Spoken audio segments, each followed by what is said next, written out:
Olá, senhoras e senhores, meu nome é Felipe Ferreira, você está assistindo ao Jacareditanga e esse é um breve resumo da última sabatina que Jair Bolsonaro deu à Rede Record. Então já se inscreva no nosso canal, ative o sininho e compartilhe o vídeo. No primeiro momento perguntaram para ele como vai reduzir o número de moradores de rua e ele disse que vai investir em empregos. Só na cidade de São Paulo são quase 30 mil moradores de rua. Se o senhor for para o Rio de Janeiro, esse número praticamente dobra. Qual é a sua proposta concreta para enfrentar esse problema? Isso leva também à violência. Então essa questão de emprego nos preocupa e muito. O emprego em primeiro lugar. É desburocratizando, é desregulamentando, fazendo com que a classe produtiva empregue gente com segurança. Temos uma segurança jurídica também no nosso país, então temos pessoas profissionais capacitadas que vão conduzir essa política que na ponta da linha surja o emprego. E com o emprego você resolve uma série de problemas por tabela.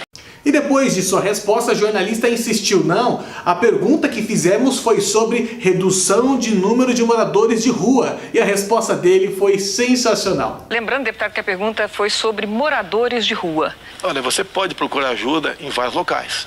O governo não tem uma varinha mágica para resolver essa quantidade enorme de problemas. Corte rápido. Faca. É Tramontina.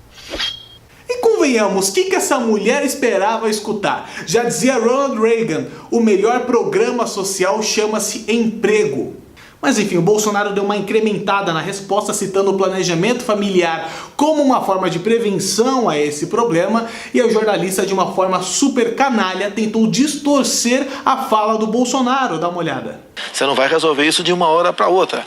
Eu vejo, por exemplo, o trabalho maravilhoso que as igrejas fazem pelo Brasil, né? Em especial igrejas evangélicas, e apoiá-los. Nós devemos jogar pesado num projeto de planejamento familiar. Especial mulheres, me desculpa, né? Quem engravida são as mulheres, obviamente, tá certo? Mas uma mulher que tem uma penca, mas o homem é mais irresponsável nessa questão, e morando em rua, a gente sabe disso, né? É uma penca de filhos, está grávida novamente. A responsabilidade para as mulheres? Não, negativo. Eu estou falando que quem engravida são as mulheres, meu Deus do céu. Então você tem que oferecer a essas mulheres métodos contraceptivos, até porque essa população não cresça. E que geralmente, uma criança gerada nessas condições, a tendência é ser o que os pais são.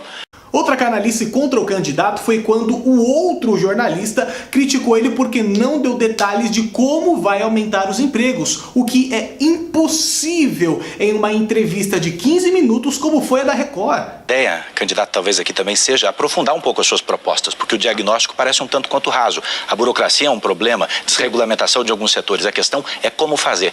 E como se não bastasse, o mesmo jornalista disse que o Bolsonaro nunca contribuiu para a melhora na segurança do Rio de Janeiro, o estado do Bolsonaro. E é claro que o Jair não deixou passar isso em branco e deu aquele famoso corte Tramontina, tá ok? O senhor está no 7º mandato como parlamentar, deputado federal pelo Rio de Janeiro, um lugar que vive uma crise gigantesca de segurança pública, tanto que está com intervenção federal. O seu eleitor médio pode vir a dizer que não sabe o que o senhor fez de fato para combater essa crise na segurança pública ao longo dos últimos 28 anos. Como é que o senhor pode querer resolver o problema da segurança no país inteiro, se o senhor não tem um exemplo concreto no Rio? A segurança dentro do Estado compete ao respectivo governador. Eu nunca fiz parte de equipe de governador nenhum. Corte rápido. Faca. É Tramontina. No Rio de Janeiro, até que se tivesse participado de alguns controles, as emendas parlamentares. Estaria preso. As emendas parlamentares minhas, muitas delas são voltadas para as Forças Armadas, que é a minha origem. Na verdade, são 7 milhões por ano que eu tenho liberdade para botar aqui, lá, colar. Agora, tenho dezenas de projetos de lei que visam combater a questão da insegurança. Por exemplo, copiando os Estados Unidos, a lei dos 3 crimes. Lá são 25 anos após o elemento cometer o 3º crime, que sejam 3 furtos. A minha proposta aqui é passar para 10 anos. É jogar pesado no tocante à progressão de pena, buscar recuperação, mas isso não é fácil. Tenho projeto sim, só que eu sempre fui o patinho feio dentro da Câmara. Nunca tive a simpatia, em especial do último governo PT, 13 anos, para aprovar qualquer projeto de minha iniciativa. E assim como em todas as entrevistas em que os jornalistas deixam de buscar a verdade para tentar denegrir a imagem do Bolsonaro, tentaram taxar ele como racista, machista, homofóbico, taxista, manobrista, trapezista e um monte de ista. Fui num quilombo e o afrodescendente mais leve Lá pesava 7 arrobas. Nem para procriar ele serve mais. Outra, não vou combater nem discriminar, mas se eu vir 2 homens se beijando na rua, vou bater. Primeiro, essa segunda você não acha em lugar nenhum. Mentira. Não procede. Mentira. É a primeira, com relação ao A primeira, eu conheci o cara, brinquei com ele, inclusive. Era uma brincadeira. Agora, o que os quilombolas querem? Eles querem uma nova lei áurea. Eles não querem continuar sendo tutelados pelo Estado. Eles querem explorar a sua terra da melhor maneira possível. Alguns querem ainda, se for o caso, vender essa propriedade. Não podemos criar uma nova reserva para os afrodescendentes. Tem direito? Tem, vamos cumprir a lei. Mas eles têm que ter liberdade de fazer o que bem entende na sua terra. Próxima frase. Tive 4 filhos homens. Na quinta, eu dei uma fraquejada e veio mulher. Uma brincadeira, como os homens fazem. Brincando bastante, né? Não, mas você tem... Eu sou uma pessoa bastante... Mais uma frase, então, aproveitando. Eu sou uma pessoa bastante extrovertida. Se foi um comentário infeliz, me desculpe as mulheres, do fundo do coração, na minha vida. O senhor pediria desculpa para a deputada Maria do Rosário? Ela teria que primeiro pedir desculpa, né, aos familiares que tiveram a sua filha estuprada e assassinada por aquele bandido chamado Champinha. Ela estava defendendo o estuprador. Ela real no Supremo por esse motivo. O Supremo, né, lamento, quem me levou essa proposta para lá foi a senhora Ela Vieco, uma petista de carteirinha. Eles sempre lutam para buscar caçar o meu mandato, porque eu sou um empecilho ao prosseguimento do PT. Tanto é verdade que hoje em dia... Só um minutinho, para concluir esse raciocínio ainda da questão da Maria do Rosário, o senhor imagina se a sua mulher estivesse colocada numa circunstância como essa? Minha mulher jamais teria educação. Jamais a senhora Maria, a minha esposa, teria esse linguajar da senhora Maria do Rosário. Ela defendendo um estuprador e homicida e me chama de estuprador.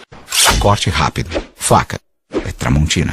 E depois tentaram mais uma vez taxar ele como criminoso, citando a lei do nepotismo, e falaram que a empregada dele, a Val, era uma funcionária fantasma, sendo que ele já explicou isso 1 milhão de vezes. O senhor acabou de citar a sua esposa, eu queria lembrar aqui ao senhor e ao telespectador que ela foi contratada por mais de 1 ano no seu gabinete quando vocês namoravam. 2 meses depois vocês se casaram. 5 meses depois do casamento ela foi promovida ao cargo que é considerado o mais alto do gabinete. Você está completamente equivocado. Me parece, deputado, só 2 meses depois do casamento ela foi embora. 2 meses após o casamento. Da sua esposa, nesse caso, ela foi por competência ou por amor? Ela trabalhava trabalhou para 2 outros deputados em Brasília. Depois veio trabalhar e foi para a liderança do partido. Quando me casei com ela, eu consultei a Câmara, que já existia a lei do nepotismo, se ela poderia continuar ou não. A adesão da Câmara que sim. Por quê? Porque quando eu casei com ela, já estava empregada. E 2 meses depois, então, nós resolvemos como um acordo que ela fosse demitida. Então, não existe nepotismo nessa situação. Na entrevista também perguntaram para ele o que vai fazer em relação à saúde. E ele respondeu que, diferente do que vem acontecendo no Brasil, ele não vai colocar indicação política no Ministério da Saúde, e sim um profissional competente. O senhor considera que o fato de o senhor ter demitido a Val é uma satisfação pública satisfatória para a suposta funcionária fantasma que o senhor mantinha? Primeiramente, né? Você não pode falar em fantasma. Pela primeira vez, coisa rara ser questionado sobre isso. Corte rápido. Faca. É Tramontina. Quando a Folha de São Paulo, um casal de repórteres, teve na Vila Histórica de Mambucaba, a 40 km de Angra dos Reis, e no dia seguinte publicou que pegaram uma fantasma minha lá. Só que você pega o boletim administrativo da Câmara. Lá publicou as férias da senhora Val, de 26 de dezembro a 24 de janeiro. Então, no dia 10 de janeiro, a senhora Val estava de férias. É uma injustiça enorme que a Folha de São Paulo cometeu contra uma senhora, uma mulher respeitada, que tem um marido que sofre sérios problemas, que ganhava R$1.300 por mês. Chamar fantasma alguém. E numa época de férias, isso é perseguição da Folha de São Paulo para comigo, que eles não se cansam de passar vergonha comigo. E para encerrar, ele defendeu a Lava Jato e disse ser contra a soltura do ex-presidente Lula. Principais preocupações da população é com a situação da saúde pública. O que traz o seu programa de governo neste quesito? O grande problema do Brasil são as indicações políticas. Me desculpe, Cristina, talvez você não saiba o nome do atual ministro da Saúde, e nós deveríamos saber, até pela sua competência. São indicações políticas, e essas indicações políticas são para atender o partido. E com essa indicação política, repito, leva então aquela pasta à ineficiência e à corrupção. Então, um bom ministro da Saúde é o que vai tratar desse assunto com devido zelo. E outro, temos que ter um ministro da Saúde, não um ministro da doença, um ministro que invista na saúde básica e na prevenção. Essa é o macro da nossa proposta para tratar desse assunto. Sobre um suposto indulto do presidente Lula, que envolveria outros partidos, o senhor conhece esse plano? O que existe de concreto? O que o senhor sabe sobre essa história? Conheço, um minuto para o senhor conheço, responder. isso é como se chama no quartel, o boletim das baias, né? Nós sabemos, né? Então o que os grandes partidos querem, o Centrão e a esquerda pro lado de lá, é um indulto para o Lula e o pessoal da Lava Jato, que seria o compromisso do presidente eleito, não meu, do eleito. Por outro lado, eles jogam também, porque é indicação política, os ministros para o Supremo Tribunal Federal, é uma reinterpretação da perda da liberdade após a condenação em segunda instância. Então o que está em jogo no momento é o indulto, o fim da Lava Jato, que vem sendo costurado nos meandros da Câmara e dos partidos, para quem porventura chegar lá, levar avante essa proposta para botar em liberdade. Beneficiaria quem mais? Beneficia o Lula e todos envolvidos na Lava Jato. Você não pode, isso aí você acaba com o poder judiciário do Brasil. Seremos um país sem lei. Com que moral você vai prender um ladrão um cara que roubou um carro aí fora, deixando em liberdade quem desviou bilhões do nosso Brasil? Enfim, senhoras e senhores, se vocês gostaram desse vídeo, querem mais, se inscreva no canal. E lembrando que vocês sempre podem baixar o nosso conteúdo para postar onde quiser. Meu nome é Felipe Ferreira e fiquem agora com as considerações finais de Jair Messias Bolsonaro. Tchau, tchau. Bem, o que eu acho que o Brasil precisa, né? De um presidente, seja quem for, honesto, que tenha Deus no coração, que seja patriota, que jogue pesado na questão da insegurança do Brasil, tá? Que redirecione a política de direitos humanos, que consiga agregar valor via tecnologia daquilo que nós temos aqui no nosso Brasil, que trate com carinho, né, com o devido respeito, o nosso policial civil e militar, que jogue pesado também nos desmandos que há no campo por parte do governo e por parte de invasores, para que o nosso homem possa produzir realmente com paz, com tranquilidade. Desejamos fazer para o mundo todo, né, um comércio sem o viés ideológico. Um presidente que valorize a família, que não tenha vergonha de dizer que nós devemos respeitar e defender nossas criancinhas em sala de aula contra a ideologia de gênero. Precisamos de uma escola sem partido.